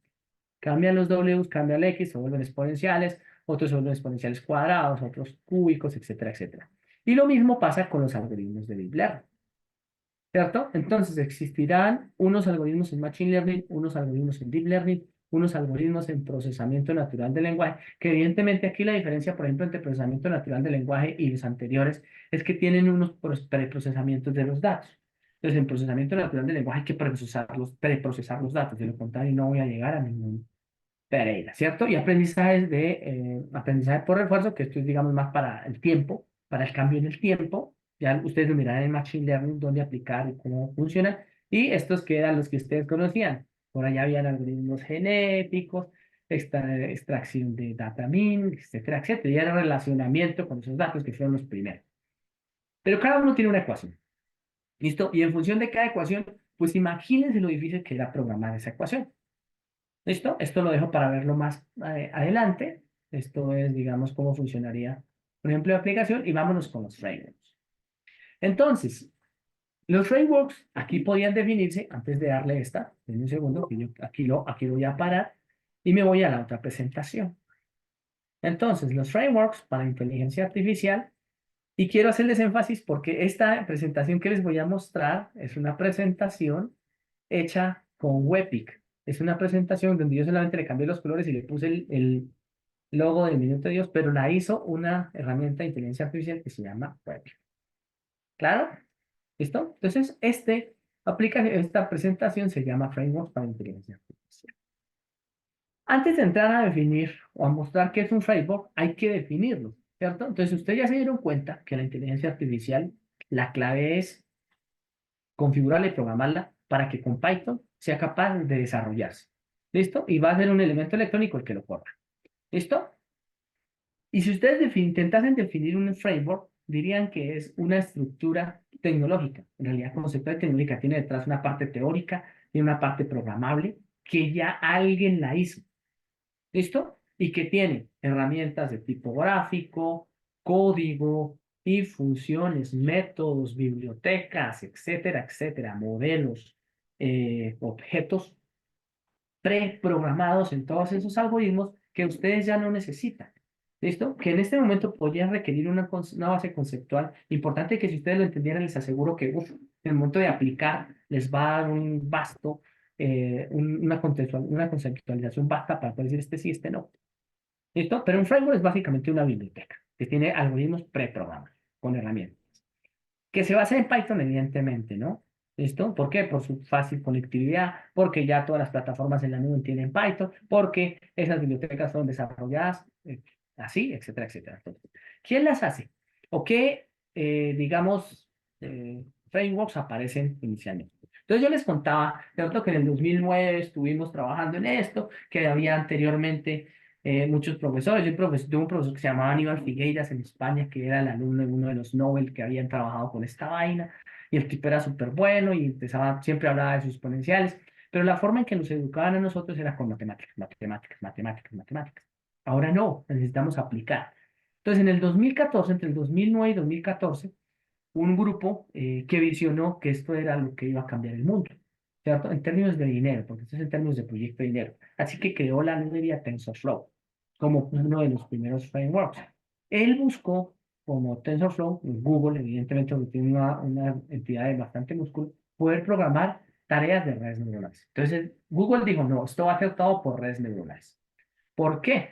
Porque ustedes dirán, ¿y por qué no lo hizo originalmente por algoritmos de Machine Learning que tal vez eran más fáciles de programar? Porque resulta que ya existía un framework, voy a irme por acá, que ya se había hecho, que se llamaba Scikit. Entonces, Scikit se centró única y exclusivamente en trabajar en algoritmos de regresión, clasificación, clustering con algoritmos de Machine Learning, tanto supervisados como no supervisados. Entonces, todo lo que sea Machine Learning, a la fija van a ir con Scikit-Learn. Eso no indica que Framework no lo sepa, que TensorFlow no lo sepa hacer, sí lo sabe hacer, ¿listo? Pero ellos se centraron exclusivamente en trabajar en aprendizaje profundo y redes neuronales. De hecho, ahí está su gran valor. Ellos tienen redes neuronales convolucionales que aparecen acá, en Keras. ¿Listo? Entonces, ¿ahí qué pasa? Cuando yo empiezo a trabajar con imágenes, empiezo a hacer que los experimentos cambien de una dimensión a dos dimensiones, a tres dimensiones, pues Keras es el paquete específico del framework que tiene todas esas lenguajes o todas esas funciones de alto nivel para trabajar con imágenes. ¿Listo? Rápido y fácil. Y aparece PyTorch como el competidor, entre comillas, de TensorFlow. PyTorch lo desarrolla Facebook, pero originalmente lo desarrolló para resolver otro tipo de problemas. Facebook desde el principio sabía que el negocio estaba en la publicidad. Y la publicidad solamente se podía llevar a cabo de manera automática si se lograba segmentar en función de los datos de una persona. ¿Cierto? Entonces, Facebook sí tomaba los datos de manera automática de los formularios, las aplicaciones que instalaba el usuario, todo lo que daba me gusta, todo eso, ¿cierto? Que atraía tanto al usuario para poder aplicar. ¿Listo? Y de hecho, por ahí hay problemas gubernamentales todavía en Estados Unidos con esas librerías de PyTorch que fueron aplicadas por Facebook para una campaña presidencial. ¿Listo? Creo que algunos tendrán conocimiento de eso. Mm, eh, que teníamos. Sí, Daniel dice aquí, luego de espiar los datos que necesitaba liberar la herramienta. En realidad, la liberaron cuando cambian de Facebook a Meta, porque Meta ya necesitaba, se dieron cuenta que ellos estaban gastando mucho dinero en programadores cuando existía la posibilidad de liberarla para que de manera colaborativa siguieran creciendo sus herramientas. ¿Listo? En realidad ahí está la parte fundamental, es volverla colaborativa. ¿Listo? Sí, el problema de la elección de Trump, como nos dice Pavel. Eso, ahí hay muchas cosas, ¿no? Pavel nos menciona la elección de Trump. Los invito a que ustedes revisen esa información y Facebook desarrolló eso, pues nunca lo hicieron con esa intención, ¿no? Pero pues nos pudieron controlarlo y es ahí donde ustedes tienen, ¿listo? Que trabajar de manera fuerte en la parte ética. Sí, nos dice Daniel, sin MATLAB, a uno que de hecho MATLAB tiene unas herramientas un poco más poderosas porque MATLAB tiene los algoritmos de inteligencia artificial de última tecnología. Creo que MATLAB va un poquito adelante, porque MATLAB la desarrollan los científicos. Entonces, pues, digamos que no la liberan, pero a nivel de universidades, MATLAB es prácticamente una herramienta libre. Esto no se libera en la parte industrial, que es diferente con Python. Listo, claro, sí, Daniel, cuesta un relleno sala en la parte industrial. Listo, pero ahora todas las universidades tienen MATLAB de forma libre. ¿Listo? El nombre del software es Python. Todo es Python, Aldemar. Todo es Python. Y los demás son frameworks. El software. Ya te lo voy a escribir acá. El software se llama Webpick. ¿Listo? O sea, si ustedes hoy en día están haciendo una presentación con PowerPoint, están perdiendo su tiempo. Webpick se la hace. ¿Listo? Ustedes colocan, ¿qué hace Webpick? Webpick coge, uno le coloca un tema. Webpick va a ChatGPT. ¿Listo? O a la herramienta que tenga. Extrae el texto. Luego, con el texto, genera las imágenes. Y coge texto, imágenes y listo. La genera así como la tienen acá, de manera automática. ¿Listo? Eso ya se hace. Continúo. Entonces, una vez ustedes tenían este PyTorch, ¿listo? Ustedes pueden, digamos, esto lo mirarán en cada uno de los cursos individuales, ¿cierto? Esto es PyTorch, lo encontrarán en redes neuronales profundas junto con TensorFlow, los Scikit en Machine Learning, Y OpenCV, que es la biblioteca especializada en visión de computadora, que es la que hace preprocesamiento, hace redes neuronales convolucionales y les permite hacer de manera automática un reconocimiento de objetos y videos. Pues ustedes saben que gasta un montón de recursos, pero es la que van a tener, la van a ver en visión por computador. Y Toolkit del Natural Language, ese lo van a ver con, evidentemente, la asignatura que ustedes tengan de lenguaje natural. Aquí tiene unas características especiales en lo que tiene que ver con el conteo de palabras, análisis de texto, eliminación de pronombres y demás para que la información tenga el sentido que debe tener en el lenguaje natural. Esto es como el que aprende un idioma. Así fue creado Natural Language y no olviden la parte ética. ¿Listo? Ojo con esa parte. No se vayan a ir porque la parte ética tiene en cuenta que aunque estos son algoritmos y buscan la optimización, no necesariamente el punto más óptimo significa que sea el mejor. Se los pongo fácil. Vieron Top Gun, la primera película, y eso también le sucedió a la Fuerza Aérea. Lo que sucedió en Top Gun, eso fue de la vida real. Se programa un algoritmo de inteligencia artificial, el algoritmo es de aprendizaje por refuerzo.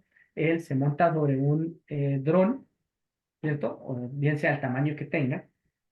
Él iba, cumplía con unos objetivos y se dio cuenta que la forma más óptima de llevar a cabo esos objetivos era eliminar el creador. Ojo con eso. ¿Listo? Que a diferencia de la robótica, la inteligencia artificial todavía no la han acotado ahí también y por eso están todos legislando y están hablando de ese tipo de cosas. ¿Listo? Entonces ténganlo en cuenta. Les sugiero que entren a la parte, digamos, de la parte ética y miren sus aplicaciones específicas. Aquí está el futuro, esto se los dejo. Simplemente quería definir qué era el framework. ¿Listo? Para poder continuar con la presentación. Entonces, ¿qué es lo importante y lo que yo pienso que les puede quedar de esta clase? Es que existen varios frameworks para desarrollar una sola tarea. Entonces, por ejemplo, si ustedes van a algoritmos de Machine Learning, van a encontrar algoritmos de regresión lineal, logística, máquinas de soporte, y todo esto lo van a ver en Machine Learning. Y aquí tienen las diferentes posibilidades de frameworks. Entonces, ¿qué hay que ir a hacer? Ir mirar en TensorFlow cuál es el método que lo use. Venga, ¿qué hace regresión lineal? Tal cosa. Entonces, si uno conoce regresión lineal, dice, eso es un método supervisado, necesita datos X, datos Y. Y él le pide cuáles son los de entrenamiento, cuáles son los de test. Y uno llega, divide los datos, esto es un preprocesamiento, y pum, se lo mete a la función y él automáticamente le saca todas las estadísticas. Le dice, miren, el error es de tanto. Entonces, a mí se me olvida el modelamiento del fenómeno. ¿Es claro? Listo, por favor, revisen que estén sus micrófonos cerrados. Entonces, esto para que lo revisen. Entonces, digamos que para Machine Learning, principalmente estaría Keras apoyando a TensorFlow, Python, Machine Learning. ¿Y para gato? Diego, No, te voy a silenciar, ¿vale? Listo, continúo. Para Machine Learning tendríamos entonces esos frameworks para poder trabajar de manera directa. Scikit trabaja muy bien, TensorFlow trabaja muy bien y PyTorch también. Pero miren que TensorFlow va a aparecer en todas.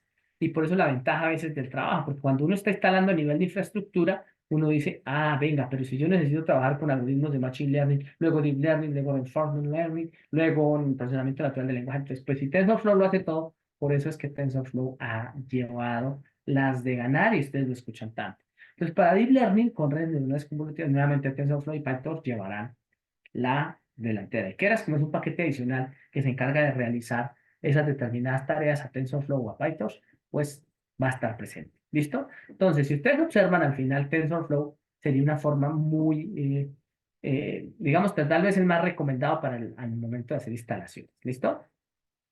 Sí, tal cual, así como lo menciona John. Evidentemente todo el mundo pide TensorFlow, que maneje TensorFlow, pero es muy sencillo. En realidad TensorFlow es muy sencillo. Es llamar una función. Listo, TensorFlow es de Google. ¿Bien? Entonces, TensorFlow en la nube, en realidad, no tiene ningún costo. ¿Listo? Lo que le cuestan a uno, lo que le cobran a uno es el procesamiento y el uso de la nube. Por ejemplo, Azure, Amazon, Google, pues cobra ese es su modelo de negocio, ¿vale? Debería tener un costo de licencia, pero en realidad, como fue hecho en Python, a nadie le favorece que TensorFlow sea cobrado. Si tú lo instalas, lo utilizas en una máquina local, montas tu propio servidor, tu propia infraestructura e intentas instalar TensorFlow, ahí te lo cobran. ¿Listo? Piénsalo bien. Entonces, tú mirarás, si compras en la nube, pues lo tienes.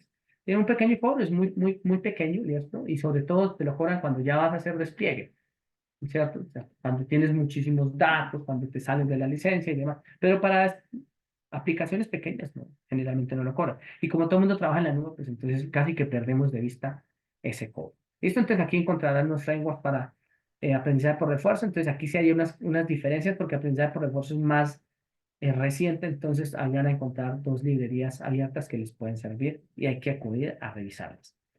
Van a tener entonces también procesamiento del lenguaje natural y aquí pues TensorFlow nuevamente tiene mucha ventaja. Miren que TensorFlow y Google le ha trabajado a esas librerías de manera puntual y por eso pues digamos lleva la ventaja. Pero PyTorch está muy cerca. ¿Listo? De Meta, recuerden. ¿Listo? Con eso finalizaríamos el porqué de los frameworks. Digamos que el tiempo está bien. Y me voy con estos 2 minuticos para poder aclarar dudas y indicarles qué es lo que deben hacer. Entonces, aunque vamos a tener tiempo para poder visualizar, ¿cierto? Revisarlo en la tutoría, voy directamente a la semana número 3. Entonces, en la semana número 3 van a tener un foro, ¿listo? Donde van a hacer unas preguntas específicas. Ese foro ya fue iniciado por una pregunta que yo hice. ¿Qué deben hacer? Tal cual lo que dice ahí. Entonces, como es colaborativo, deben hacer unas intervenciones, ¿cierto? Responder esas preguntas y tener mucho o tener muy en cuenta, ¿cierto? ¿Dónde se aplica esto de manera real? Les dice, venga, sí, ¿cuál es la mayor ventaja de esto en Python? ¿Listo? ¿Qué tipo de desarrollos, ¿cierto? ¿Conoce alguno? ¿Listo? En inteligencia artificial y si lo conocen, si no, hay que averiguarlo. Es más como orientado a la parte de averiguar las cosas y hacerse una idea en la cabeza. Ojo, no vayan a hacer copy-paste de la experiencia de alguien que encuentran en internet. No se trata de eso, porque aquí a Turnitin tendrá una imagen, se parece tanto y pum, sucede. ¿Listo? ¿Vale? Aquí ya voy a aceptar el Turnitin. Allí lo acepté. ¿Listo? Entonces, ¿de qué se trata? De que ustedes busquen información, el foro es más investigativo, de lo que les dicen ahí. Ustedes dicen, bien, busco información, me lleno de información y me hago en mi cabeza una sola opinión. No importa cuál sea, ¿listo? Pero es su opinión. Y es de carácter individual, claro, pero deben primero redactar y luego intervenir a sus compañeros. ¿Sí? Entonces, digamos que no es tan individual porque ustedes van a intervenir en la opinión de alguien, ¿cierto? O sea, la calificación es individual, para que me entiendan, de pronto yo, pero la actividad en realidad resulta siendo colaborativa. ¿Listo? La calificación sí es individual, o sea, la participación es individual. Pero al final las conclusiones deberían ser de manera colaborativa. Claro, lo que deben hacer, ya está abierto el foro. Ustedes obtendrán sus calificaciones antes de finalizar la semana. Yo pienso mañana sentarme a hacer las calificaciones de lo que ya me han entregado y llevar a cabo nuestra atención de tutoría el día viernes. ¿Listo? Dudas y preguntas, ya nos pasamos un poco el tiempo. Los escucho si tienen alguna duda, pueden escribirla en el chat o pueden hacerla con su eh, micrófono. Si no, muchachos, es un placer. Espero que haya sido claro el por qué debemos usar frameworks. O sea, ¿por qué? Porque es difícil matemáticamente. Simplemente esa es la conclusión. ¿Listo? Si no, hay ninguna duda, nos estaremos viendo entonces en nuestra siguiente sesión. Gracias, John. Sí, la clase, en realidad, esto es encontrar el por qué no para poder resolverlo. Si no, el framework es fácil. ¿Listo? Listo. Nos pregunta Alcibiades que la inteligencia en el desarrollo de aplicaciones web, ¿cómo se llamaría? En realidad, como una aplicación web tiene una parte de frontend y una parte de backend y se comunica de manera automática por medio de unos datos, ¿cierto? O se comunica con una base de datos, pues lo que hacemos es que la aplicación de frontend captura datos, ¿cierto? Inicialmente. Esos datos son llevados a una base de datos, yo los extraigo, aplico el algoritmo y con ese algoritmo extraigo algo que se llaman hiperparámetros, esos Ws. Y cuando alguien vuelve a entrar a la aplicación web, coge el W, lo multiplica por lo que él detecte en la aplicación web y le dice la salida está. ¿Listo? ¿Qué es lo importante? Tener los datos originales, los datos iniciales. Después, en una aplicación web súper sencillo porque es despliegue, simplemente multiplica y suma, multiplica y suma, multiplica y suma. No hay más. ¿Listo, actividades?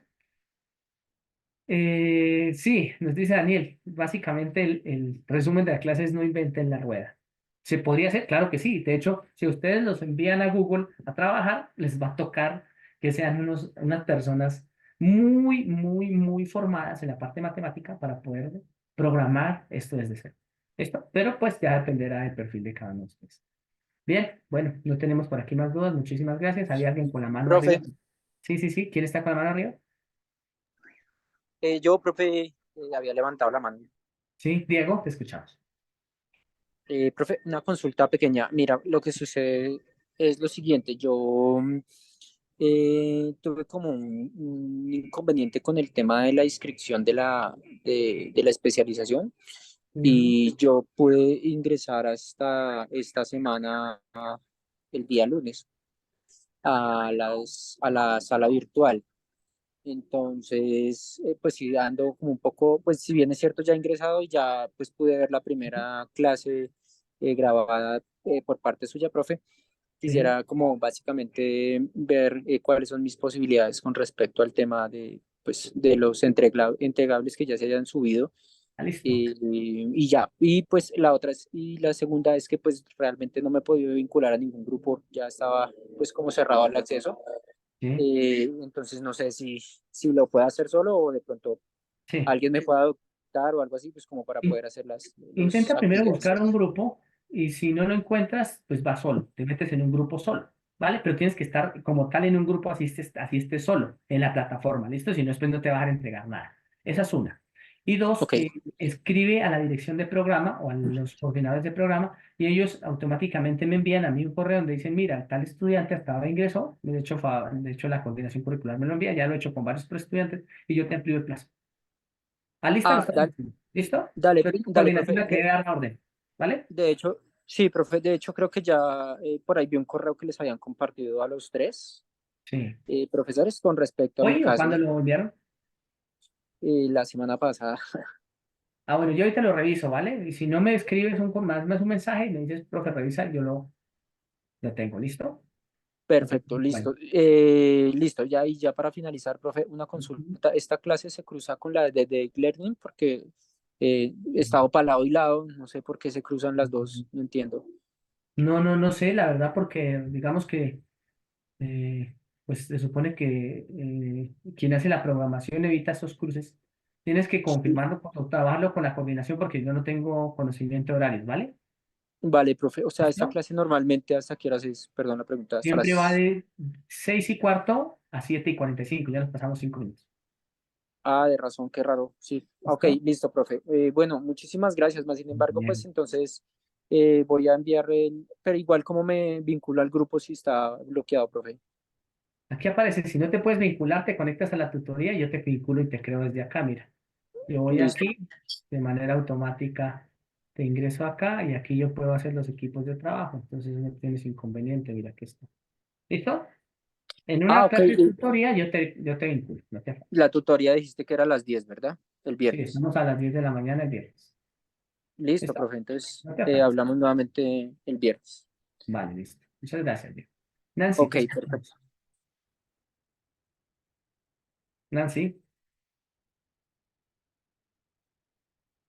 Nancy, Nancy, ¿no te ¿Me oigo? escucha? Sí, ya te Hola, escucho. profe, muy buenas noches, Dios lo bendiga. Muchas gracias. Profe, la verdad es la primera vez que me incluyo a la clase porque yo trabajo y prácticamente yo salgo a las 7 del trabajo. Vale, Cuando Nancy. llego a mi casa es muy tarde. Estoy escuchando que hay que agregarnos a un grupo. Sí, señora. Prácticamente estoy perdida. Yo no he presentado actividades con usted, no sé cómo han sido los acuerdos, no sé si hay alguna forma de poderme colocar al día con usted. Sí, Nancy, No, hagamos una cosa. señor. Conéctate el viernes, pues el viernes en la mañana. ¿A qué horas? Yo tengo a las 10 la tutoría. Pues poder, no puedo, pero yo haré el intento, se lo prometo que hago el intento. Eso, y A ahí las 10 de cuadramos la todo, mañana. ¿vale? Y ahí cuadramos Listo, todo. Para que los que perfecto. estén ahorita pueden ir a clase, los que tienen la clase a las 7:45 y sin problemas, ¿vale? Listo, Bueno, ingeniero, espero gracias. entonces. Bueno, muchas gracias. Hasta luego. Cuídate. Bueno, Amén. muchachos, muchas gracias a todos. Entonces, finalizamos con esto la clase. Nos estaremos viendo en nuestra tutoría y en la próxima sesión. Que estén muy bien. No olviden que el link está ya publicado en el foro de dudas, ¿vale? Si no, hoy no recuerdo si lo tengo publicado, si no, ya lo reviso, ¿vale? En el foro de dudas siempre aparece. Bueno, hasta luego y que estén muy bien. Hasta luego, Hasta profe, luego, gracias. gracias. Muchas gracias.